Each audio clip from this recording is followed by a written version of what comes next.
229th District Attorney Omar Escobar. How you doing, Omar? I'm doing all right. All right. We got ourselves a little chess game going. Let's get the show started. If you really want to get to know a man, you play him a round of chess.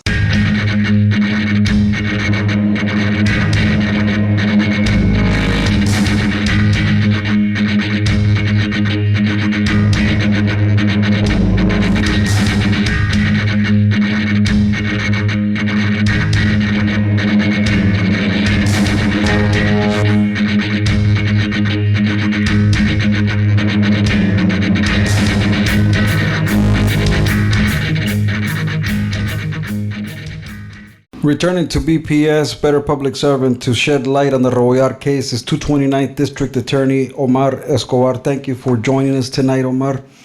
Thank you for having me here. I'd like to also say hello, mandar saludos a todos los que están oyendo este programa. If we go all the way back to the beginning of the case, when Mr. Rebollar was arrested, the case was moved to Hidalgo. Why was it moved to Hidalgo? Well, the case was eventually moved to Hidalgo County, and basically because of pretrial publicity, both the state and the attorney for the defendant sort of agreed that it was best to transfer it over there. And maybe there was other reasons that I won't necessarily get into, but I think both sides felt that the best way to proceed was to go to Hidalgo County, probably the most likely place to be able to get a fair jury. Somebody or a jury that had not heard very much about the case. Who were the media outlets that were basically talking about this case the most, and what about what they were talking about would kind of force something like that into action? No, I mean, it's hard to tell. I think, you had the local media outlets, and then you had all the television stations, and basically every media outlet that you could think of, at least in the Valley, was talking about the case. So it was a pretty widespread coverage of it. Right. And so it got moved to Hidalgo, and everybody was working towards getting this thing solved. Abel, if I'm not mistaken, was a part of the initial process. Abel Villarreal. Right, amongst others, yes. And what happens to your office when someone like Abel decides to leave the post? Well, it depends on who's handling the case for the most part. Who's working with the law enforcement entities for the most part, or who's more in tune, or who's advising the law enforcement entities the most.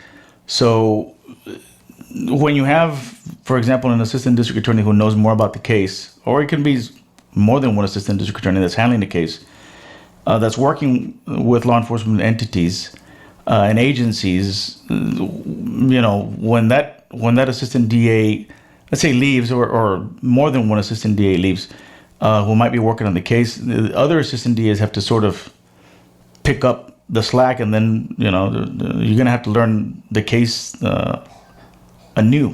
You're going to have to start all over again, and that takes time. It's going to bog down, especially for smaller offices. It's going to bog down the entire office.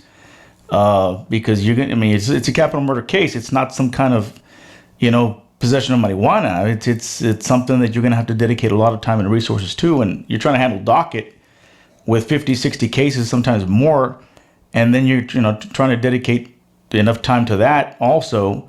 It causes problems. It's going to cause a disruption in most offices. So did somebody inherit the bulk of that case, or does the docket get spread out amongst different people? In this case, I had I have one ADA that was sort of working it, and then I had a second assistant district attorney who sort of picked up the slack and sort of started taking over the case. But it's a burdensome process. Se puede dificultar porque tienes que comenzar a tratar de manejar el caso de nuevo. It's not that easy. Y cada causa es diferente, y cada causa tiene su donde empieza y donde acaba. Tráeme desde el punto que se salió Abel hasta el punto que están peleándose por quién le va a pagar a Flores. ¿Qué estuvo pasando in the background? Pues no, one of the assistant district attorneys with this Gilbert Hernandez, and then at that time Alexandria Barrera, They had to pick up the slack. They had to take the case, start learning about the case, and then, talk to the rangers, talk to all the law enforcement entities, and sort of at the same time be handling other cases, other murder cases, other sexual assault cases. There's other, major cases going on at the same time. So, they're having to do that, and the other assistant DAs are having to pick up the slack too, and all of us are having to pick up the slack. So then there's this period of time donde nomás están esperando que el proceso trabaje.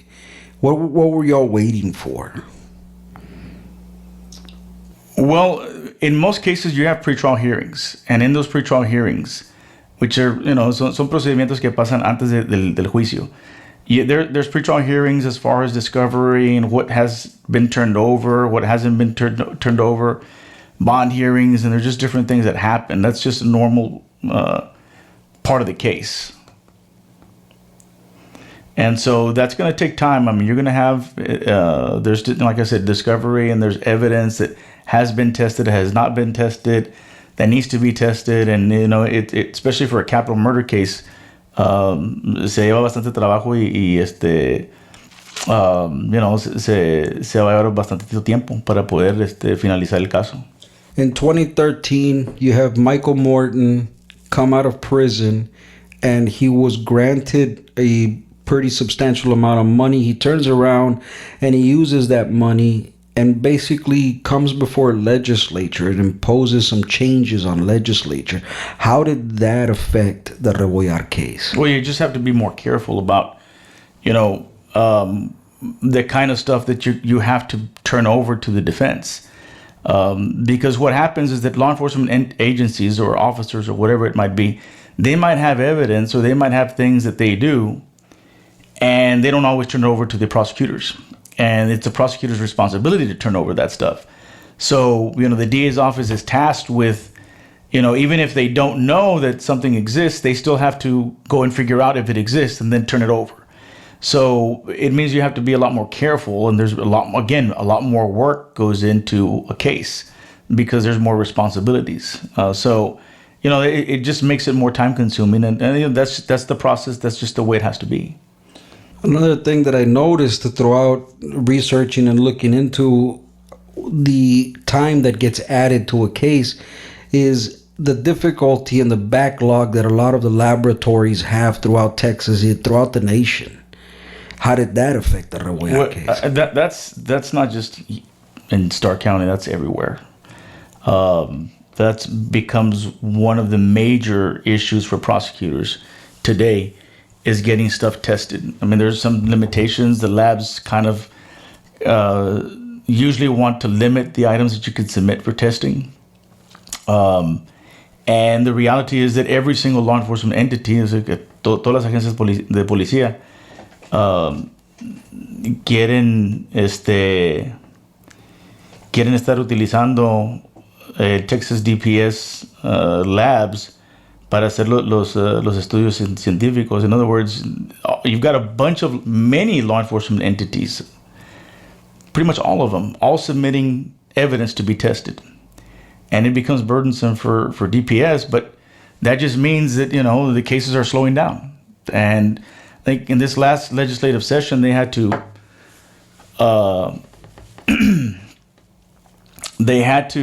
increase funding, especially for rape kits. But there's been more of an effort, I think more awareness now about the difficulty and the problems caused by DPS, having to test a lot more evidence than it did years ago. We have all of this time and effort from the moment that it started, all of these people coming together. You have all of these agencies working towards finding out who did it. And then all of a sudden in March, or somewhere around March, I see Gocha Allen Ramirez, the person who was competing against you in this race to become DA, make mention of the trial almost getting thrown out, according to him, because Flores didn't get paid. The defense attorney for Rebollar didn't get paid. What did you think about that? When you saw that, did it surprise you? I don't know if it surprised me. I mean, did you expect that from someone like Gocha? I don't know that I would expect it from anybody, that's practiced for any number of years. To make that kind of a comment seemed first disingenuous, and I think we all know, most of us, we've never heard of a case being dismissed for lack of Funding. attorney's fees for a defense attorney. We've never heard of it. So it would be something that would be what I call unprecedented.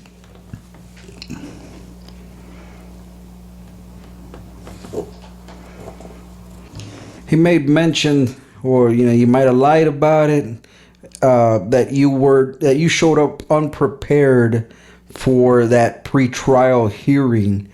How true is that? Well, first off, I don't know that Gocha attended any hearing in this case, so I don't know where he would get personal knowledge of anything other than what people may have told him. Yeah. And so the reality is that it was supposed to be an informal.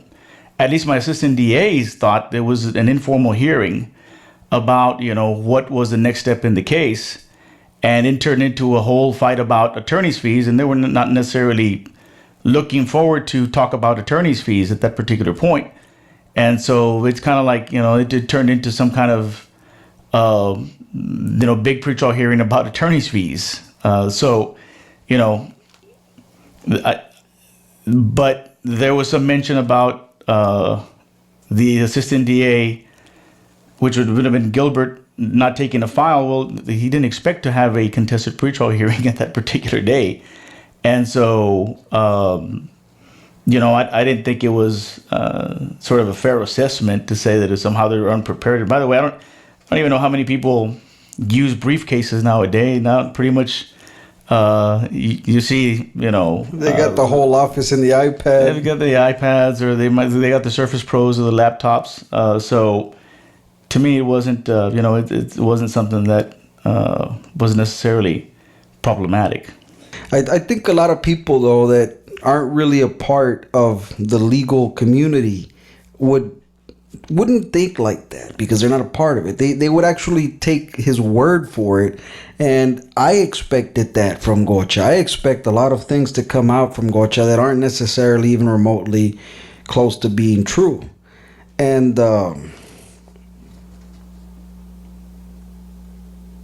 we saw a kind of glimpse of it when he's trying to knock the doors open at the schools, and he yells out, "Oh, make sure that you tell the people that this was all the DA's office." And Baltasar Salazar couldn't see himself coming around to lie that blatantly, especially not on the camera.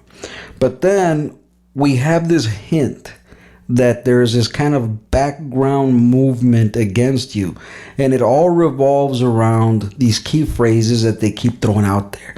Oh, Omar Escobar doesn't do his job. So if memory serves me right, there was you guys tried to recuse, or get the recusal of Longoria for putting the case on the line because of money.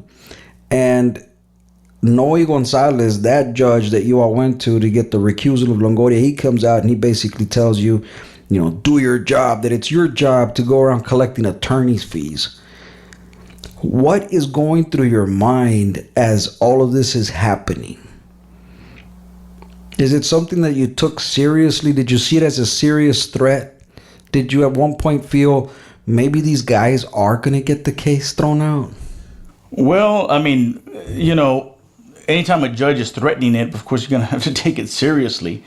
But, one of the things that we look at is, well, is there precedent for it, or is there not precedent? In other words, si ha hecho en otros casos o no. And that's something we look at. Well, can it be done? Would an appellate court sustain it or not? Do we need to be going to appellate courts? And that's the kind of calculation that that we need to be making.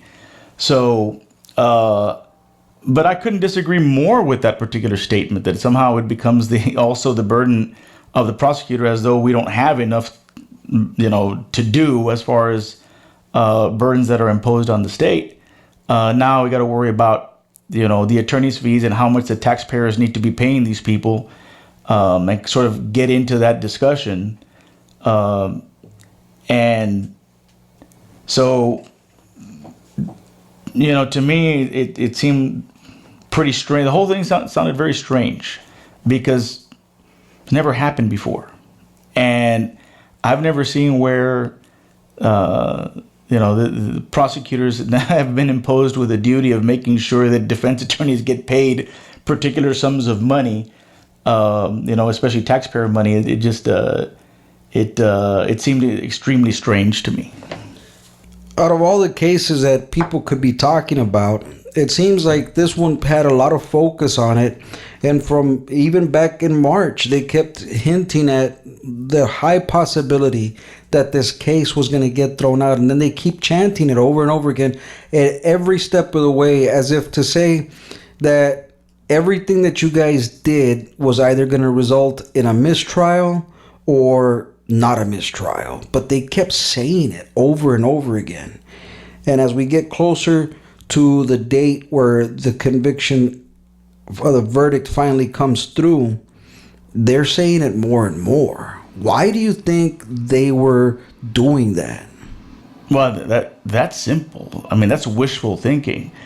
Anytime somebody's over here saying, well, it's on the verge of a mistrial, and they're doing the witness is inconsistent, and it sounds to me like they want for the state to lose the case. I think it's clear enough. What is to me surprising, if not shocking, is that you have somebody who's running on a platform of justice, whatever that means to this person, saying at one point or another, talking about how victims, we need to do this for victims. Well, here we have a capital murder case, a 3-year-old child murdered with his father in his father's arms. And this candidate for district attorney cannot seem to find a way to take a position, cannot take a side. No, he was out giving candies to kids around those days. Well, whatever he was doing, the one thing he was not doing is taking a side and saying, you know what, let's pray, let's hope for justice to prevail for our victims. So if you really care about the victims, why aren't you taking a side? Or why even try to insert yourself in the case in the first place if you're not going to take a side? So you think this man, Gocha Ramirez, is so shallow that he would want for Rebollar to go free, whether he was guilty or not? Didn't matter. It was all about gaining political leverage. Quería que se mirara bien, que perdiste la causa, para decir, él falló, él no lo hizo. Pues al parecer eso es lo que querían, porque si realmente estás al lado de la justicia, si quieres justicia, según para las víctimas en el caso, pero públicamente no quieres decir por qué lado estás. Ahora, ¿qué tan difícil puede ser? Estoy por este lado, estoy aquí, estoy con las agencias de ley, les creo en su trabajo, estoy con ellos, estoy con las víctimas. ¿Qué te detiene? Lo que te está deteniendo, para mí, es que no quieres que el Estado gane el caso.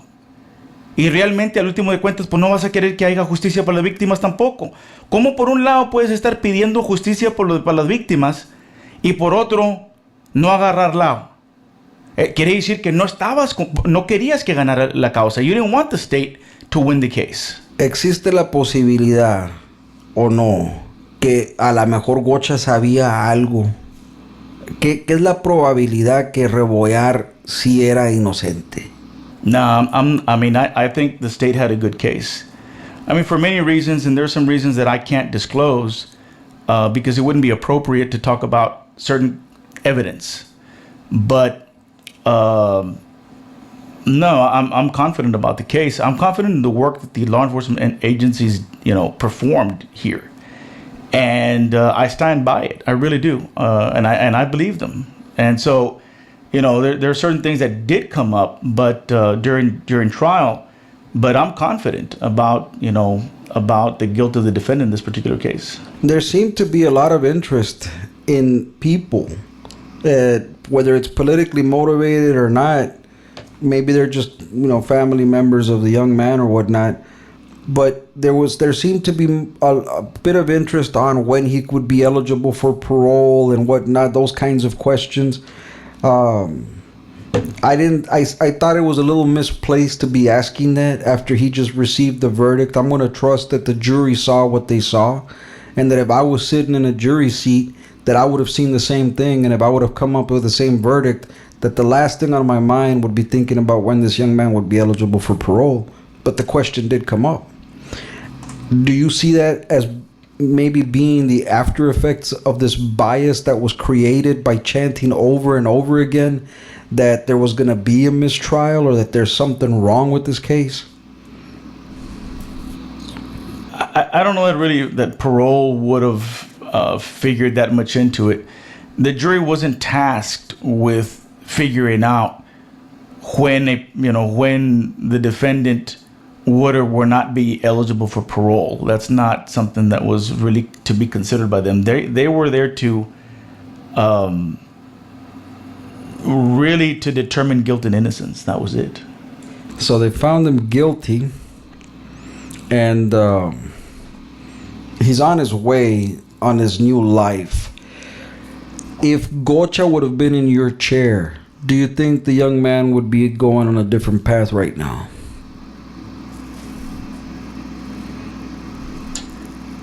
I mean, it's speculation at best. It's hard to know. Like I said, it's really difficult to know.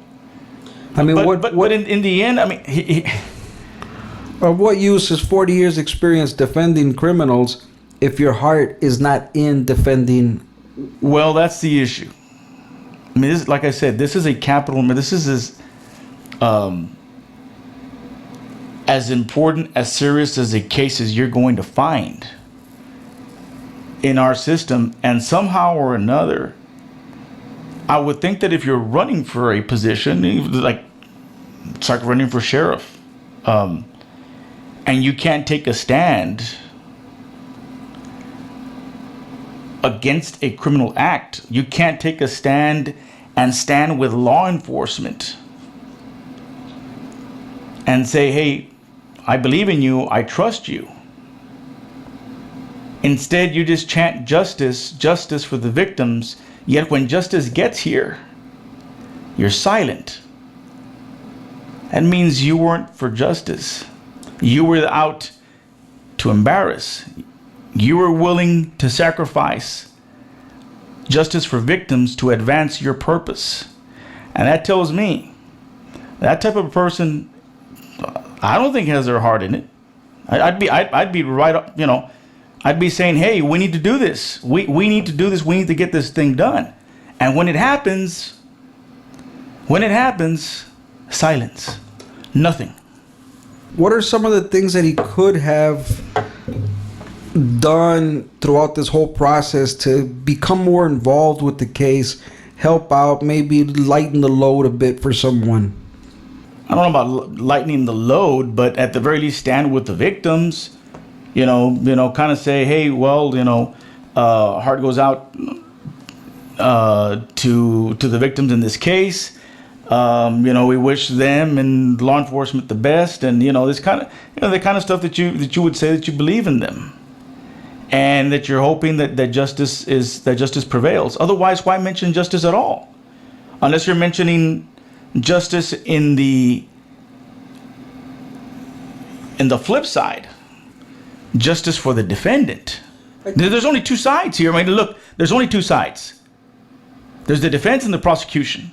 Okay. Right, but when you're a guy who flip-flops and doesn't want to take a stance, and you want to be able to weasel yourself out of an argument, you throw something as ambiguous as justice out there para que puedas escoger un lado o el otro y sin tener que decir nada. No, pero pues aquí, oye, estás corriendo para el puesto de justicia. Ahora, ¿estás con las víctimas o no estás? No puedes decir, pues yo quiero, se merecen justicia las víctimas y que se tiene que hacer, y luego cuando llega la justicia lo llegan a dar culpable, no dices nada. Y no nomás fue él. Entonces quiere decir que no estabas por el lado de la justicia para las víctimas o para el Estado. Estabas para el lado, estabas diciendo lo que está implicando es que Estaba pensando que lo justo era de que él se zafara. Y no nomás... De que el acusado no fuera convicto. Porque si realmente creías en la justicia para las víctimas y lo estás diciendo, vas a decir, vas a decir todo lo posible, vas a hacer todo lo posible para decir, estamos apoyándolos a ustedes. Los felicito que se haya hecho justicia.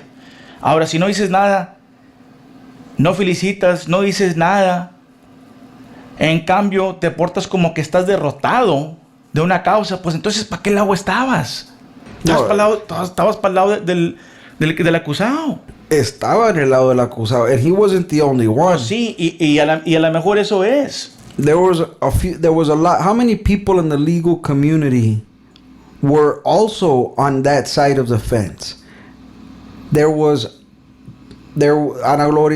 Annalisa Garza was a judge. Marty is a lawyer.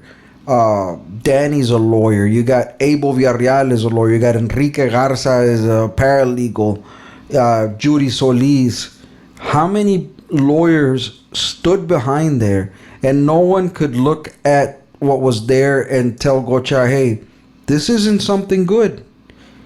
Those are a lot of legal people standing behind him, and bastante de ellos están beneficiando también de las mismas tranzas que están saliendo de las escuelas. Esta gente, todos completos, se pararon en contra de la justicia que el pueblo reconoce que es justicia. Si eres culpable, si cometiste el error o el acto,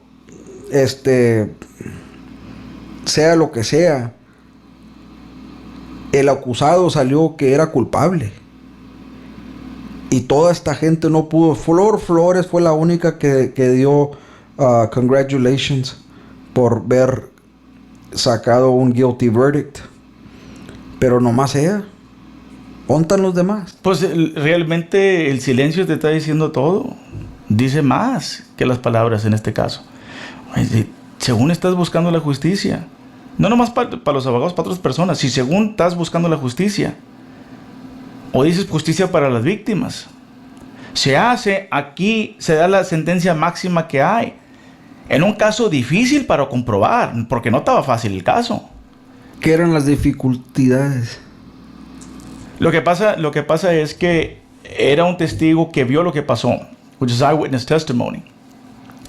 Y normalmente se va a requerir un poquito más de evidencia. A lo mejor es lo suficiente si lo creen los jurados. If a jury believes an eyewitness, then that's good enough to convict. If you believe it beyond a reasonable doubt. Beyond a reasonable doubt. And so you don't need 10 witnesses. You only need. I mean, technically you can have one witness, and if you believe everything that one witness says, you can find somebody guilty beyond a reasonable doubt. If you really believe that witness beyond a reasonable doubt. But it's 12 people that have to be convinced. 12 people need to be convinced. Beyond a reasonable doubt. That's right.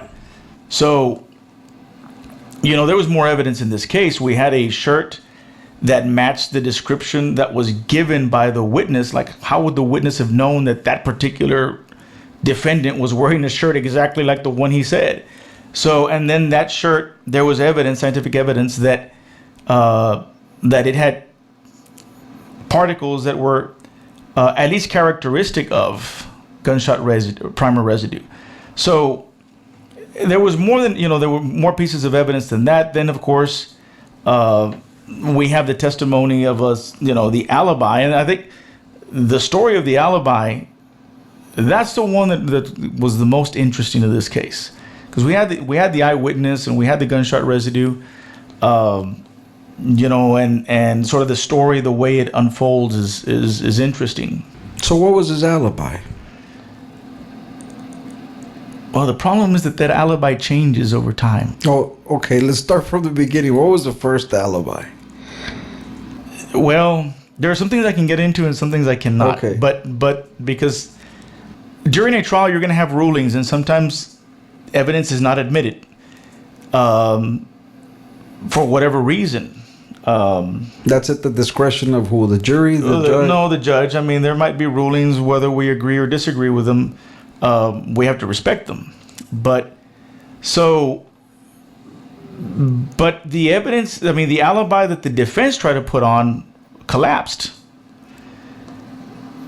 because they just couldn't get the story together. And they had been working on this story apparently since, November of 2016. They were already meeting with the defense attorney. So you got the best lawyer out of Hidalgo, self-proclaimed, or does the community recognize him as the best? No, the legal community, I would say, in Hidalgo County and the Valley would consider him, one of the best, or right up there in the top 2 or 3, and probably one of the most experienced in capital cases that you can find. So they cook up an alibi from 2016 and it falls apart. Well, the defendant's witnesses try apparently to cook up an alibi.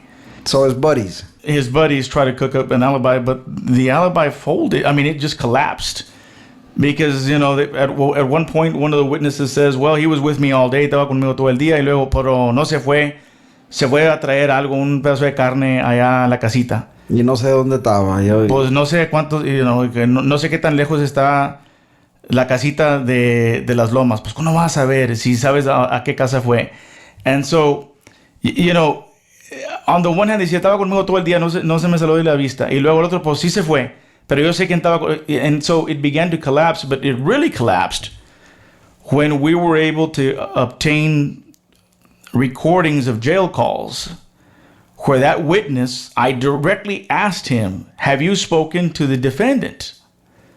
And he looked right at me and he said, no. Huh.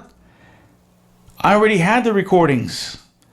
So later on, we convinced the judge to let in a part of those jail recordings. And so that one recording, there's a portion where they're talking about this alibi, and this witness who is, there for the defendant, to help the defendant out, is telling him, hey, ¿te acuerdas que pasó esto y esto, que fuimos para acá, para allá? And so the defendant says, no me acuerdo. No, hombre. I said, wait a minute.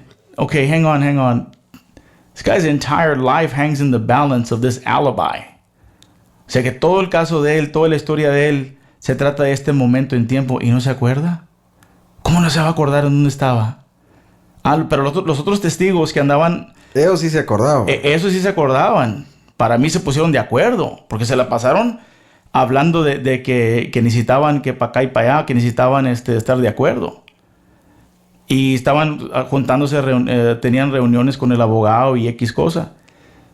Pero cuando llegan, y esa llamada fue el día 25, me parece, de septiembre, pues casi durante el caso, que se está peleando la causa. Y se dice él, pues no me acuerdo de eso. ¿Cómo no te vas a acordar de algo tan importante? El jurado oyó eso. Y entonces, la otra parte es, ellos según tenían un video que comprobaba que ellos estaban en otro lugar. Sencillamente no lo comprobaba. It could not have proven it, because this video, which, by the way, they never turned over to the state. Because probably, if we looked at it, we probably would have seen, we would have been able to prepare for the alibi. And as it turned out, we didn't need to prepare that much. But for the alibi, because it was going to collapse. When they bring in this video and we're looking at it, I mean, the timestamp supposedly on this machine says it was close to 8, and then there's some explanation that there was daylight savings time that comes back, that they come in that video at approximately near 7 o'clock. But the shooting happened at 5:30. So they still could not account for where they were, where this defendant was, between the hours of, let's say, 12 and 7 o'clock. 7 o'clock. They just couldn't. So the alibi just collapsed completely. It could never work. It was not going to go. Is that what you think pushed the jury beyond the reasonable doubt? I don't know, because the jury, I know there had been some reports that they deliberated for 3 hours. No, they got the case at a particular time. It was near between 11 and 12, and then the attorneys had to go back, as is usual and customary in these cases. You have to go through all the exhibits and make sure that only the exhibits that were admitted into the record get seen by the jury. You don't want stuff that's not admitted. Right. Se llevó un poco de tiempo para estar de acuerdo de las piezas de evidencia que podían ver el jurado. So, that takes it through after 12 o'clock. And I guess the meals came in. So the deliberations was actually probably between an hour and 30 and an hour and 45 minutes, more or less. And you have to round up everybody and bring them into the courtroom. And so I'm going to say, it was less than 2 hours, I would say, deliberations. What are you thinking after all of the work, after everything that you put into it? You're waiting, and now the decision is in the hands of 12 people.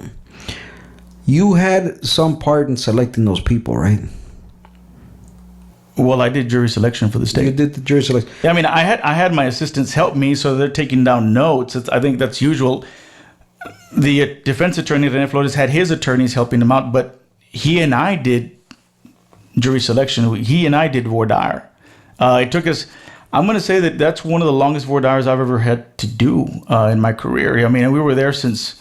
Well, we were there. It was not a death penalty case, but we were there since like 1 or 2 all the way to about 8 o'clock that night or more. So I remember it took a long time to get it done, but I mean, it was an important part of the process. What is going on through your mind during those 1.5 hours? You just never know what a jury's going to do. That's what's going through my mind. And I'm thinking, the victim's family, they're all here. There's all the relatives are there. And they want to be able to get past this, even though they know in their minds that they're never gonna get past it, but somehow they want to. How did your gut feel?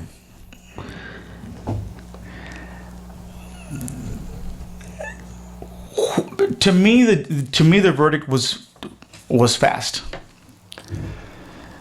So when you have a fairly fast verdict, I thought it probably meant a guilty verdict. That's the way that I took it. But do you still have that gut wrenching? Yeah, I mean, everybody, any trial attorney who tries cases is going to have that, that feeling in the pit of your stomach that you just don't know what they're going to announce. But I felt, fairly confident. But there was that, there's that moment. You don't know. You just don't know with the jury. You gotta hope and even pray that they did the right thing. How do you cope with that feeling? You pace? Do you start calling people? Nah, you just kind of you either do other work or you pace or you talk to other people. I mean, everybody has a different way of dealing with it. So we were, I think some of us were walking back and forth into the courthouse and kind of just trying to sort of buy some time.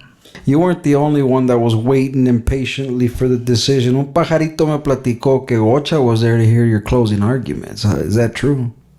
My understanding from a law enforcement officer, he told me he was standing right by that door as we were delivering closing arguments. So he listened to your closing argument. You delivered the closing arguments from what I saw in the other videos because the family asked you to do it.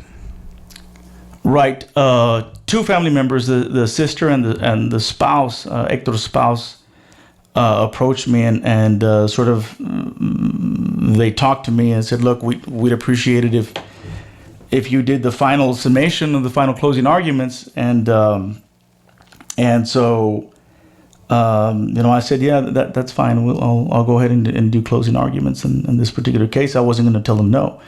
So we did, and that's the way it worked out. No, you say you weren't going to tell them no. Is it a part of that sense of duty that you have to do it for them as a token of your, I guess, ongoing desire to want to bring justice to this heinous act that Well, I mean, you have to feel for the victim's family in the sense that, I mean, they've already heard a lot of testimony, and it's already difficult for them. I mean, they're reliving the whole thing, and so when they come and ask a particular attorney, whether me or anybody else, and say, "Look, we'd like for you to do this," we're going to do what it takes. I mean, that's just, within the law, we're going to do what it takes to try to get them justice. And so if that means, delivering closing arguments, then so be it. If it meant cross-examining some of the witnesses, which, I typically, I will do from in major cases, cross-examine witnesses. I did that in this case. I cross-examined most of the alibi witnesses, and I think all of the alibi witnesses in this case. I'm gonna pay attention to the victim's family. O sea que le voy a poner mucha atención a lo que me están pidiendo los víctimas. ¿Por qué te lo pidieron a ti? Well, maybe they felt that, I was the most experienced of the prosecutors. For whatever reason, tenían confianza que that I felt strongly enough about the case to deliver the closing arguments. That I had participated sufficiently in the case during trial that they just felt that it was the right thing to do. That they just wanted me to do it. So I said, okay. ¿Qué es la importancia de dar los closing arguments? Well, I mean, there's going to be different schools of thoughts on this. There are some people that will say, you know what, the jury has already made up its mind by the time you get to closing arguments. There are others that will say, no, people will make up their minds at closing arguments. I don't know that either one is necessarily true. But the closing arguments is the sort of the last thing that they will remember about the case is what you tell them. That's the last time that you will get to speak to them. They're not going to talk back to you, but it's the last time that they hear from you. And that tends to resonate more in their minds, I think. So to that extent, it's important. O sea, que viene siendo importante porque es lo último que ellos oyen del caso. Cuando estamos hablando, y nosotros, el Estado tiene el derecho de acabar el caso. Lo empieza y acaba. Y así se terminan los casos de estos criminales. Yo lo miro como bastantes cosas que la defensa tiene que pasar por esas cosas para rescatar a una persona que está en la posición que estaba a rebollar. Y pidiéndote a ti que dieras los closing arguments, era como decir, esta va a ser la última defensa, para que la defensa no deje que alguien que cometió el crimen se salga. Es un honor, en mi opinión, que te lo hayan haber pedido, y me imagino que así lo aceptaste como un honor. Yo pienso que sí, ¿verdad? Porque te están brindando la confianza. Están diciendo, mira, y queremos que hables tú al último con esta gente, para tratar de convencerlos, intentar de convencerlos de lo que se presentó. Y lo tomé de esa manera, ¿verdad? Para mí sí fue un honor, y no nomás un honor, pero un deber también al último de cuentas. Les agradecí y realmente les agradezco la confianza que tuvieron. Pero más importante, creo que cualquier ayuda que pudiera haber dado o que brindamos, ¿verdad? En este caso, para que se haga justicia, pues fue importante. Y si esa parte o esa participación también ayudó, pues mejor para todos, para el sistema de justicia. Mejor para todos, indeed. Was there ever a moment throughout the whole case that you actually genuinely felt that you've lost control of that case? Well, you're going to worry. I mean, if you're asking me whether I worried, que si me mortifica, pues, si no estás mortificado de un caso, no debes de estar peleando las causas. No tienes ni una razón para estar ahí. Vale más que estés mortificado. del caso.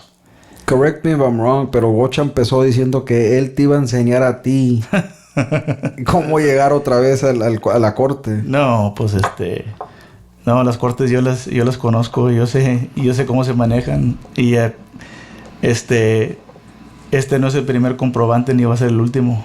You were, I'm sure, you were aware of the things that were being said throughout social media prosecutors, armchair investigators. What was the impression that you got from social media, from the things that were being said, from Gocha supporters? People talking out of their ass. I'm going to say that it almost seems desperate. You called it stupidity, flat out, and I'm behind you on that 100%. Flat out stupidity. Look, for people that don't otherwise know the system, that's stupidity. For people that know the system and want to talk about it in that particular way, they're just straight up misleading people or lying to people, and there's a difference. They're just evil as hell. One is ignorance. It's like somebody who's never played football give advice on how to play the game. That's one thing. It's quite another when somebody or people know the system and yet agree. It's one thing when somebody knows the system and are either putting this stuff out or agreeing with this stuff. That's just intentional misleading. It's lying to achieve a particular purpose. And that's more subversive. Eso yo creo que se distingue. Uno es gente que a lo mejor no sabe del proceso y están comentando sobre el proceso. Ok, eso podemos decir hasta cierto punto, a lo mejor es ignorancia, pero las personas que deben de saber del sistema, también promoviendo eso, están mintiendo al pueblo y al público para avanzar cualquier fin que traigan.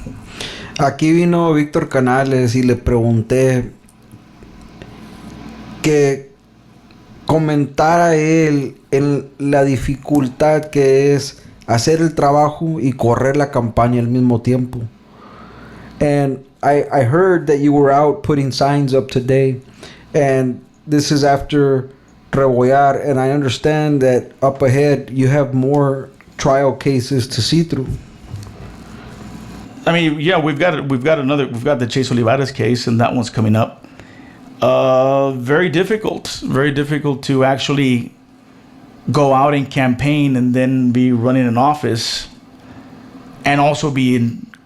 There's a difference between running an office and being in court. And running an office takes more time administratively than actually being in court. And when you're trying to do both things, that's a lot of time that's going to be taken from your schedule. Then to try to campaign while doing these things, it's I'm not going to say impossible, but pretty close. You can only do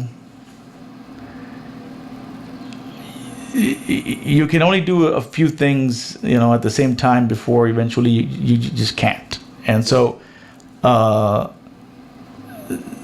all the things that Gocha has talked about, and I'm keeping tabs of it, one of the things that he talked about was a sign that you put up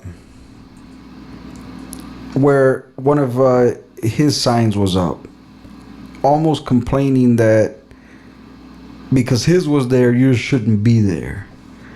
What can you tell me about that sign? Well, I mean, in Starr County, if you're going to complain that somebody put two signs up of the, of opposing sides, you either need to grow up, or you need some lessons in politics 101. In Starr County, that's common. And it's nothing to do with whether you have a badge or you don't have a badge. It's just that a lot of people have both signs. Did you flash a badge at the guy? What badge? I don't have any. We don't have badges. And so, and for somebody to say he has a badge and yet we don't have badges is pretty, it's just dumb to even make the statement without even knowing what the truth is, or not even caring what the truth is. Yet, what gets me is that these particular people who had both my opponent's sign and my sign had a very particular reason for doing it. They asked for it. They asked for my sign months before. And the reality is, and this is what's disingenuous, had Gocha spoken or asked anybody, why did they put up a sign? Why did they put up the other sign? He would have known precisely why. No, why is it? It's deeply personal. As a lot of things seem to be coming out. My reason for doing this is rooted out of a severely, deeply personal reason. Well, as I understand it, it has to do with a family law case. He knows the details. I don't, but he does. And he knows exactly why my sign was there and why they asked for my sign, why they were more than one time over and over again asking for that sign to be placed there. And it has to do with the civil representation. But for him to pretend like this was about a badge is, again, either disingenuous or straight up lying to people, or trying to get them to believe something that really isn't true. Either he didn't ask, which I find very hard to believe, or he just wanted to tell his story the way he wanted it told. He spun it, le echó un poquito de corte a la historia. But well, anyway, that's a whole different matter. But I would say that he knew, or should have known, why those people also wanted my sign there. And I like I said, I find it very disingenuous that he wouldn't tell the people why those folks wanted my sign there. But it was deeply personal between them. Throughout the years, I've heard people say that Gocha is an extremely good family law lawyer. And recently, because of the way that I've been talking about him, a completely different side has come out. There has been an opinion of how bad he is at family law and how he uses it to his own gain or advantage. And I find it disturbing that I guess I always thought that it had something to do with me personally, because I've had bad experiences with him in family law. But I'm coming to find out that there's a lot of people out there that have grievances as a result of his handiwork. Has anybody ever approached you about it, being in the same position where I'm at, where we disagree with the man himself? Well, in this type of the problem with family law is that you're gonna have opinions all over the place, and when it comes to that, more than one person has talked about their experiences with family law, and that's the problem with family law. That once you get in there and you do engage in family law cases or take family law cases, people are going to be upset, and you should be prepared to expect that, especially if you comport yourself in a different way or in a particular way, or you do things. Some people are going to be angry, and almost always someone's going to be upset. So we tend to hear these things, from time to time, and it's no different here. But with regard to that sign, I think that's one of the issues. that's why you're going to see my trader there with the sign, and it had nothing to do with me asking for permission. They wanted the sign, and he knew that, or he should have known it. And at the very least, you would think, well, let me ask. No, but let's juxtapose his experience with family law, which seems to have two sides to the story, and his self-proclaimed great experiences with prosecuting, and let's paint this possible picture of his term as a DA resulting in the very same thing. Part of the people might say, oh yes, he was a great prosecutor, and some other people might say, oh no, it was horrible. How do you see a Gocha DA? The thing about it is you really have to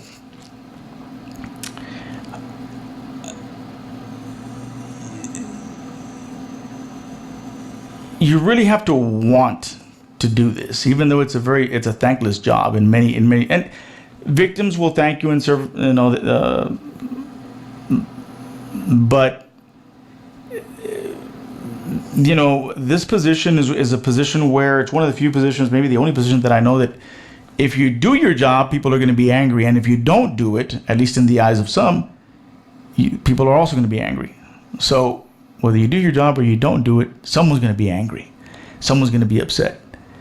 So you have to be willing to take the criticism. And part of the job is to be able to take the criticism.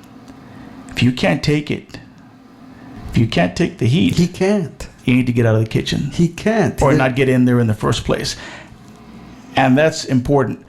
But from time to time, you're going to have cases in which you have to take a stand, and that will show you, expose it, as it were, what you care about. He couldn't take a stand either. And in this, in a capital murder case, you have to be able to say, I'm here, I'm with them, or I'm with them. It could have been. You can't play both sides. It could have been any one of those kids that he gave candies to in Duval. And if politically, God forbid, forgive me for saying it, but if somehow there was some political leverage he would gain from letting that person get away with the crime, I see him as having that capacity to just let that person go for the political gain. And that's an image of Gocha that I can't get out of my head. The more that I listen to you speak, the more that I see what is going on behind the scenes as time allows it to come out. A lot of this information about Rebollar is information that's new to me. But the more that I understand who you are, it becomes more difficult to imagine Gocha sitting behind your chair, standing behind defending anyone at all, period. To me, it's just something that's not going to happen.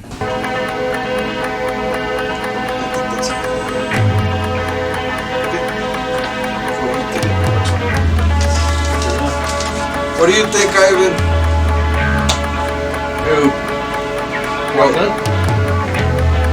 What do you think? I think should be a one-shot deal, man. No editing.